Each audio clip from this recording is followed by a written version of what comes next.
Films के medium को, audio visual medium को एक बहुत चालाकी से इसको वेपनाइज किया जा रहा है भारत के विरुद्ध काम करने के लिए। जितने फेक नैरेटिव्स ये भारत की विरोधी ताकतें फैला रही हैं, उन फेक नैरेटिव्स का हम बहुत ही इफेक्टिवली, पावरफुली और उनसे भी श्रेष्ठ तरीके से हम इनके काउंटर नैरेटिव्स बनाएंगे।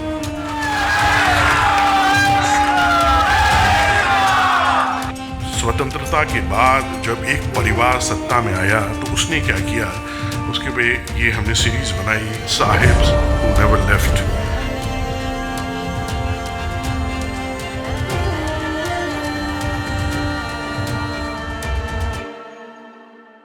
हिंदू ओटीटी प्लेटफॉर्म प्राच्यम के माध्यम से वैचारिक आतंकवाद रोकने के लिए किया कार्य, इस विषय पे प्रवीण चतुर्वेदी जी हमें बताएंगे। उनका परिचय देखते हैं। उत्तर प्रदेश वाराणसी के श्री प्रवीण चतुर्वेदी जी, आप प्राच्यम ओटीटी प्लेटफॉर्म के संस्थापक हैं एवं मुख्य कार्यकारी अधिकारी हैं। आप पहले मर्चेंट नेवी में पूर्व कैप्टन थे। भारत में आके आपने प्राच्यम नाम से विश्व का प्रथम ओटीटी प्लेटफॉर्म निर्माण किया। इस प्राच्यम के माध्यम से हम में से बहुत लोग ये ओटीटी प्लेटफॉर्म देखते भी होंगे। गौरवशाली भारतीय इतिहास का पुनर्जागरण हो रहा है, भारतीय संस्कृति का संवर्धन किया जा रहा है। आपने गुरु शिष्य परंपरा, साउंड ऑफ काशी, संस्कृत संस्कार, वामपंथियों द्वारा फैलाए जा रहे झूठे इतिहास का सत्य सामने लाने के लिए history of invasions of Bharat, ऐसी अनेक फिल्मों का निर्माण किया है। मैं चतुर्वेदी जी से विनती करती हूँ कि वे हमारा संबोधन करें।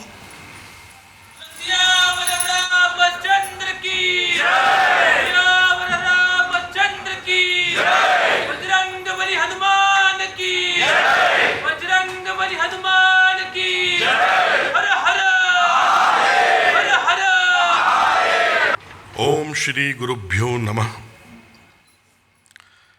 प्रथम तो बहुत आभार हिंदू जन जागृति समिति का कि इस तरीके का वैश्विक महोत्सव आप लोग कराते आए हैं और हिंदुओं को जागृत करने की दिशा में, हिंदुओं को संगठित करने की दिशा में और हिंदुओं को सचेत करने की दिशा में इतना बड़ा प्रयास आप लोग कर रहे हैं। मेरा हमेशा से ये मानना रहा कि हिंदू राष्ट्र हो या अनेक जितने विषयों पे यहाँ पे बातें हो रही हों, उन विषयों को, उनके संकल्प को अगर प्राप्त करना है, पूर्ण करना है, तो वो सिर्फ ऐसे ही हो सकता है जब हम साथ मिलके एक जन आंदोलन करें, जो सिर्फ जन आंदोलन ना हो, वो एक धार्मिक आंदोलन हो और वो एक आध्यात्मिक आंदोलन हो। और मैं जब हिंदू जन जागृति समिति की ओर देखता हूँ तो मुझे यहाँ पे इन तीनों का अद्भुत सम्मिश्रण दिखता है, जन आंदोलन का, हिंदू धर्म के आंदोलन का और एक अद्भुत आध्यात्मिक आंदोलन का। इसलिए मैं बहुत साधुवाद देता हूँ आप सबको। आज हमारे साथ पैनल पे विनोद हैं, हमारे छोटे भाई, जो बहुत ही अद्भुत एक ओटीटी प्लेटफॉर्म स्ट्रिंग चलाते हैं। हमारे अत्यंत अभिन्न मित्र और बड़े भाई उदय मोहरकर जी, जिनके साथ कई वर्षों से बहुत कुछ काम करने का और मुझे बहुत कुछ सीखने का अवसर मिला। और श्री रमेश शिंदे जी, आप सबका बहुत आभार है। मैंने हमेशा माना है कि जैसे कहा जाता है कि a photograph, A picture speaks 1,000 words, लेकिन मैंने हमेशा माना है कि ये वीडियो स्पीक्स 1,000,000 वर्ड्स। तो आज मैं बोलूँगा कम, लेकिन कुछ शॉर्ट वीडियोस जो हमने बनाए हैं उसको मैं आप लोगों के सामने समक्ष यहाँ पे प्रस्तुत करूँगा, उनको दिखाऊँगा। जब मैं विदेश में था फिल्म मेकिंग सीखने के लिए, जब मैं अमेरिका गया, वहाँ पे काम कर रहा था हॉलीवुड में, तो मैंने ये चीज़ रियलाइज़ की कि इस मीडियम को, फिल्म्स के मीडियम को, ऑडियो विजुअल मीडियम को एक बहुत चालाकी से इसको वेपनाइज किया जा रहा है भारत के विरुद्ध काम करने के लिए, एंटी भारत नैरेटिव को फैलाने के लिए और हमारे युवाओं को दिग्भ्रमित करने के लिए, उनको हीन भावना उनके अंदर पैदा करने के लिए कि वो अपनी ही संस्कृति, अपनी सभ्यता, अपना अद्भुत धर्म, अपने दर्शन और जो महान ज्ञान परंपराएं हैं ऋषियों की, उससे वो विमुख हो जाएं, दिग्भ्रमित हो जाएं। तो गुरुओं की प्रेरणा से मैं वापस आया और मन में विचार आया, बड़ी वेदना थी। तो ये प्रेरणा और ये विचार आया कि और कोई करे ना करे, हम लोगों को मिल के करना चाहिए। और हम लोगों ने प्राच्यम, पहले एक दूसरी हमारी जो मेन प्रोडक्शन कंपनी है उसकी नींव डाली और फिर प्राच्यम की हम लोगों ने नींव रखी और सिर्फ एक ही संकल्प लेके आगे बढ़े कि जितने फेक नैरेटिव्स ये भारत की विरोधी ताकतें फैला रही हैं, उन फेक नैरेटिव्स का हम बहुत ही इफेक्टिवली, पावरफुली और उनसे भी श्रेष्ठ तरीके से हम इनके काउंटर नैरेटिव्स बनाएंगे। और दूसरा, सिर्फ काउंटर नैरेटिव्स नहीं,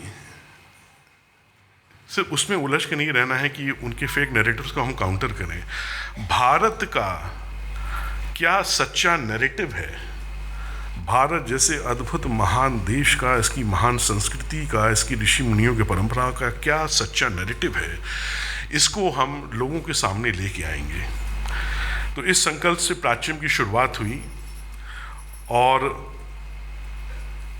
मुझे लगा कि अगर ये हमारी फिल्म्स बनाने का यही उद्देश्य था कि जब युवा उसको देखे तो उसका हृदय, उसका मन, उसका मस्तिष्क अपने हिंदू धर्म, अपनी संस्कृति के प्रति गौरव से भर जाए और वो एक गौरवशाली, एक हिंदू, एक गौरवशाली भारतीय अपने आप को महसूस करें। तो पहले इसका विश्लेषण कर हम लोगों ने किया कि हम क्या थे और क्या हो गए। इसके ऊपर हमने छोटा सा एक 2 मिनट का वीडियो बनाया जो 1000 साल के जो इतिहास को एक 2 मिनट के संक्षेप वीडियो में वो सब कुछ बता देता है। तो पहला video, what we became. For more than 50,000 years, Bharat Bhumi thrived as a pinnacle of human civilization. But somewhere, somehow, things changed. Mughals became Indians, and Indians became Kafirs. Akbar became tolerant, and Shivaji became fascist. Invaders became Kashmiris, and Kashmiris became refugees. Europeans became richer, and Indians became beggars.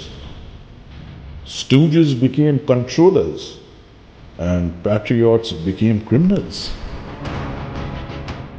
Maoists became intellectuals, and intellectuals were labeled bhakts.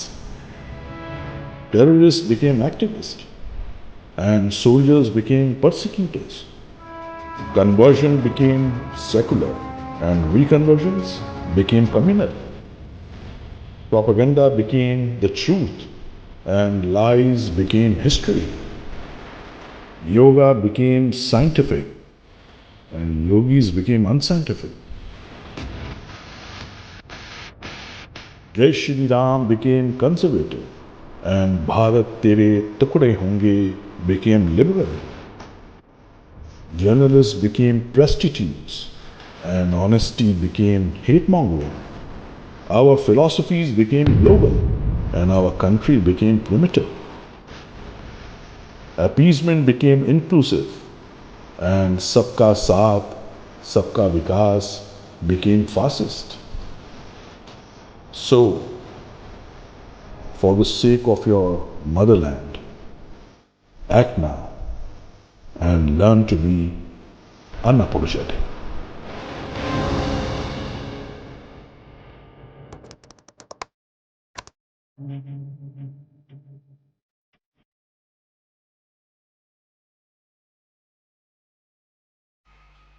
तो क्या थे हम और हमको क्या बना दिया गया। और ये एक सोची समझी एक रणनीति, एक षड्यंत्र और एक साजिश के चलते ये सब किया गया, जिसमें हमारा आइडियोलॉजिकल सबवर्जन हुआ।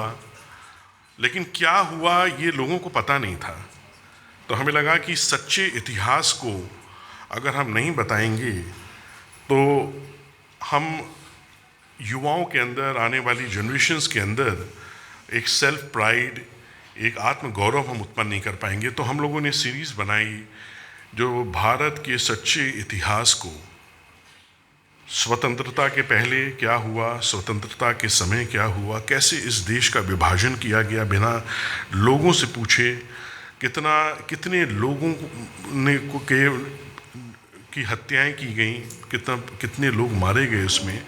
और स्वतंत्रता के बाद जब एक परिवार सत्ता में आया तो उसने क्या किया, उसके पे ये हमने सीरीज़ बनाई, साहिब्स हु नेवर लेफ्ट। उसका एक छोटा सा प्रोमो मैं आपको दिखाऊंगा।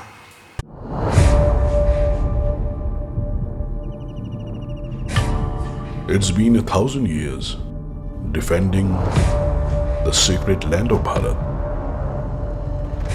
Invasions, wars, colonialism, a never-ending assault of every means possible. Rwanda में भी कास्ट सिस्टम क्रिएट कर दिया। अब वहां तो कोई ब्राह्मण नहीं थे। History will always be written by hunters unless the lions learn to write. But who stopped the lions from writing it? A few among them who sold their souls to the hunters. वो जाते ही इसीलिए है कि उनको साहिब बनना है और rule करना है। These were the ones who went unnoticed. In case of religion, destroy it. Pawns to global powers, the misled millions. Not even one gave any vote to Nehru. As society crumbled, they're smiling, safe, protected. The rot always flows from the top. I think you're trying to tell us something. Oh, yes. This November, Prachyam presents a radically true history of Bharat. Sahibs who never left.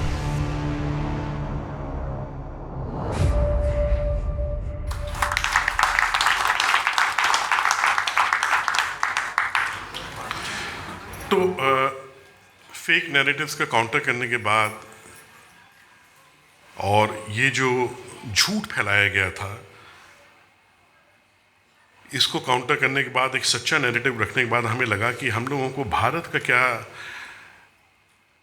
वास्तविक contribution है पूरे विश्व में, क्या उसका सच्चा इतिहास है, क्या भारत का सच्चा नैरेटिव है, ये हम लोगों को सामने लेके आना चाहिए।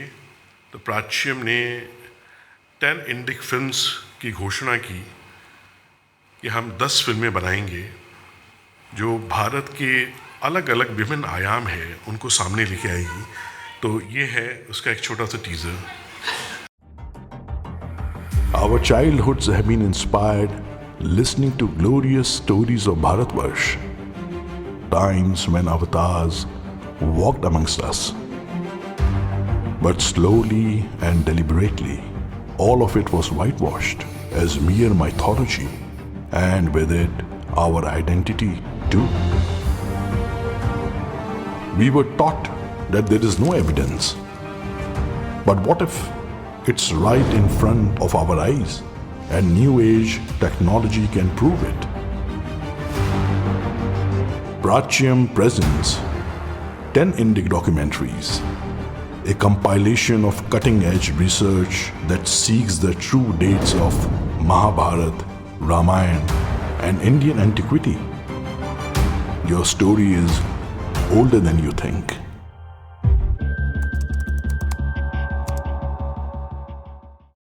दस फिल्मों की सीरीज़ जिसमें कई फिल्में आ गई हैं और कल भी कई फिल्में आने वाली हैं।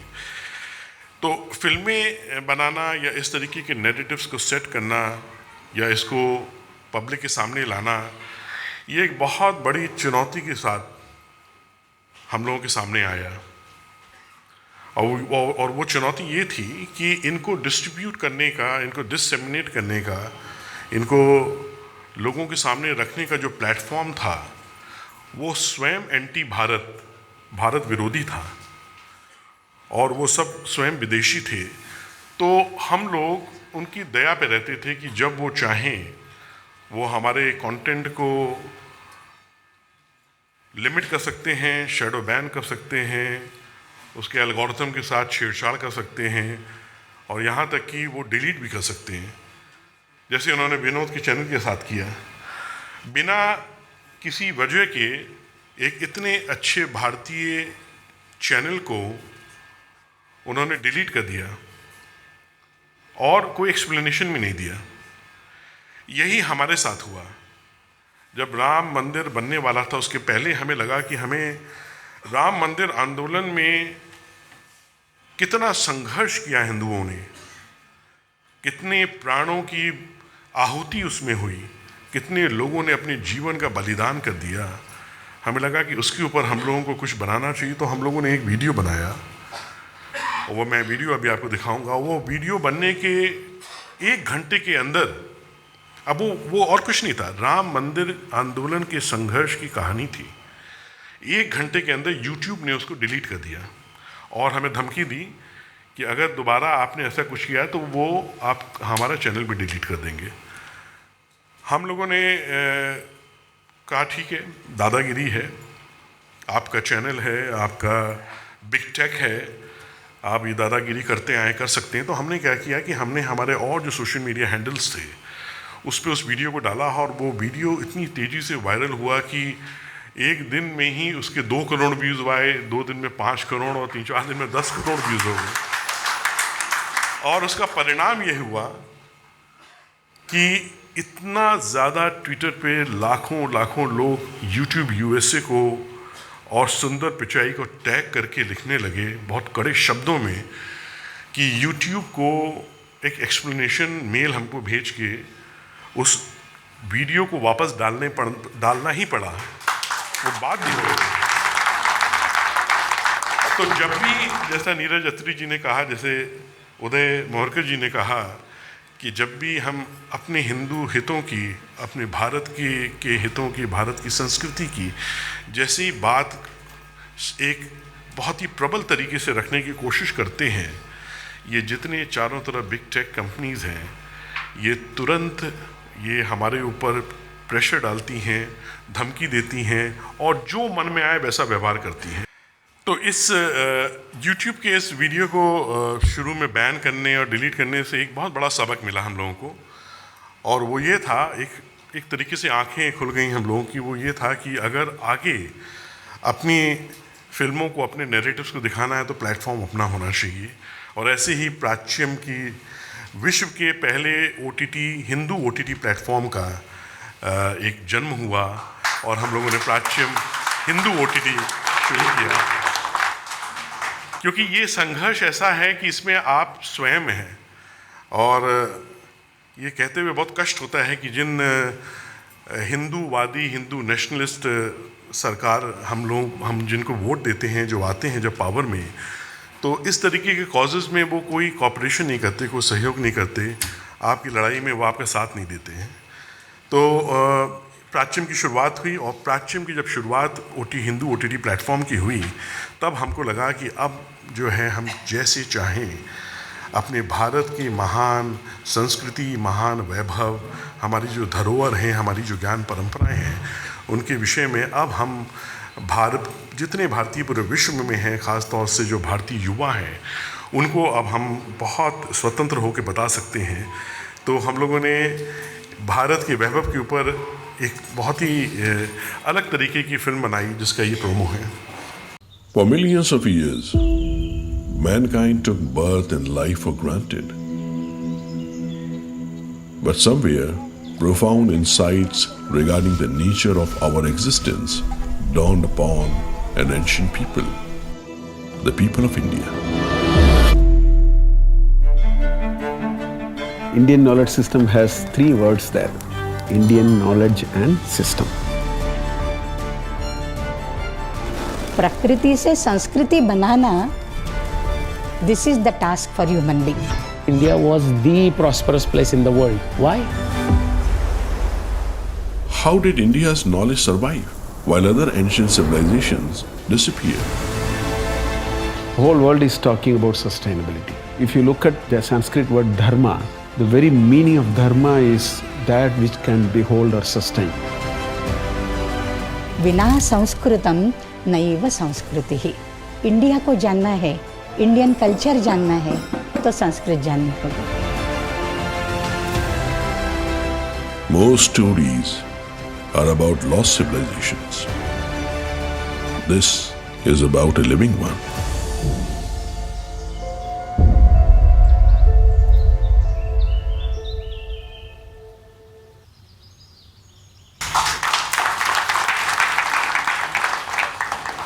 तो बस एक सबसे यही निवेदन है कि ऐसे ही हम लोगों को संगठित होकर कार्य करना है हिंदू राष्ट्र की दिशा में, भारत की संस्कृति को, भारत के वैभव को पुनर्संस्थापित करने की दिशा में। और जो वेदों का संकल्प है कि संगच्छध्वम संवदध्वम संभो मनासी जानताम, उसी पे हम लोगों को आगे बढ़ना है। और मेरा बहुत विनम्र निवेदन है हमारे धर्म गुरुओं से कि अब वो अपने मठों से, आश्रम से बाहर निकले और जैसे ये एक स्पिरिचुअल मूवमेंट शुरू हुआ है, वो अपने इस दायित्व को समझें। जो कार्य आदि गुरु शंकराचार्य ने इतने शताब्दियों पहले किया था, पूरे देश का परिव्राजन किया था, पूरे देश में भारत की संस्कृति को पुनः जागृत किया था, पुनः किया था। हमें लगता है कि आप सब जितने भी हैं भारत में धर्मगुरु, वो उसी महान, उन्हीं के परंपरा में हैं और उन्हीं की लेगेसी को आगे बढ़ा रहे हैं, उन्हीं के टॉर्च बेरर्स हैं। इसलिए अब आप लोग अपने आश्रम से, अपने मठों से, उसके कंफर्ट से बाहर निकलें, गांव-गांव जाएं, हिंदुओं को संगठित करें, क्योंकि ये हमारे अस्तित्व का प्रश्न है। अब अगर हम अभी सचेत नहीं हुए, संगठित नहीं हुए, तो हमारे अस्तित्व को मिटाने के लिए पूरा विश्व लगातार प्रयास कर रहा है। अब तक तो बच गए, शायद आने वाले कुछ दशकों में हम बच नहीं पाएंगे। इसलिए धर्म गुरुओं को, धर्म आचार्यों को इस अपनी नैतिक जो उनका कर्तव्य है उसका निर्वहन करना चाहिए और बाहर निकल के हिंदुओं को पूरे भारत में, पूरे विश्व में संगठित करके हिंदू राष्ट्र बनाने की दिशा में एक बहुत ही बड़ा आंदोलन खड़ा करना चाहिए। बहुत बहुत धन्यवाद और आभार।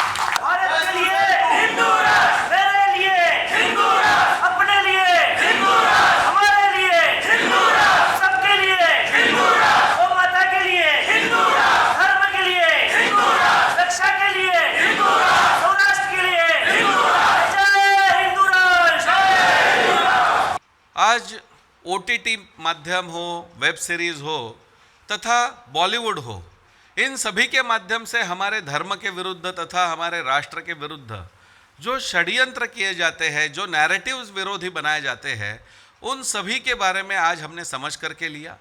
और श्री प्रवीण चतुर्वेदी जी ने हमें यह बहुत अच्छी तरीके से समझाया कि ऐसे अयोग्य नैरेटिव्स का कैसे उत्तर हमें देना चाहिए। आज हमारे यहाँ पर जो माध्यम सोशल मीडिया के उपलब्ध है, ये विदेश से चलाए जाते हैं। जब हम उनका काउंटर या उसका विरोध करने का प्रयास करते हैं तो वो हमें रोकने के लिए हमारे जो माध्यम है उसे बंद कर देते हैं। लेकिन इसका उत्तर और समाधान हमें श्री प्रवीण चतुर्वेदी जी ने दिया है। मैं उसके लिए आभार व्यक्त करता हूँ। उन्होंने देश का पहला हिंदू OTT माध्यम अर्थात प्राच्यम उन्होंने चालू किया और उस माध्यम से बहुत ही सुंदर और बहुत ही आज हम कह सकते हैं कि आधुनिक माध्यम के द्वारा आज की पीढ़ी को हम जागरूक कर सकते हैं। ऐसे वीडियोस बना करके आज उन्होंने सभी हिंदू समाज के लिए उपलब्ध करवा के दिए हैं। इसलिए मैं उनके प्रति आभार व्यक्त करता हूं। और ऐसे ही हमारे हिंदू विषयों के जो नैरेटिव्स है वो यदि विश्व में आज हम प्रसारित कर सकते हैं तो निश्चित रूप से ये हिंदू राष्ट्र जो है वह वैश्विक होने के लिए हमें सहायता होगी। इसलिए मैं प्रवीण चतुर्वेदी जी के प्रति आभार और कृतज्ञता व्यक्त करता हूँ।